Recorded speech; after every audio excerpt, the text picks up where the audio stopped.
वफाकी वजीर असद उमर ने कहा कि पाकिस्तान पीपल्स पार्टी और मुस्लिम लीग नून के लिए भी स्क्रूटनी कमेटी बन चुकी है। बेनजीर भुट्टो ने कहा था कि नवाज शरीफ को foreign funds Osama bin Laden की तरफ से आए थे। इलेक्शन कमीशन के बाहर मीडिया से गुफ्तगू करते हुए असद उमर ने कहा कि आज इलेक्शन कमीशन फॉरेन फंडिंग के केस की समाअत थी जहां हम पेश हुए। इलेक्शन कमीशन ने पीपल्स पार्टी और मुस्लिम लीग नून के खिलाफ भी स्क्रूटनी कमेटी बना दी है। इलेक्शन कमीशन जो कर रहा है वो तारीखी है। तहरीक-ए-इंसाफ ने सबसे ज्यादा शफाफ तरीके से पैसा इकट्ठा किया।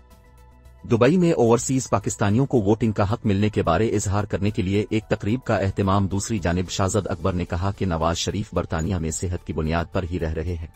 नवाज शरीफ पर एक ट्रिब्यूनल में अपील चल रही है। इसी अपील के फैसले के बाद नवाज शरीफ वहां से भी डिपोर्ट हो सकते हैं। हमारी दरखास्त पर बरतानिया ने नवाज शरीफ के वीजे में तौसी से इनकार किया।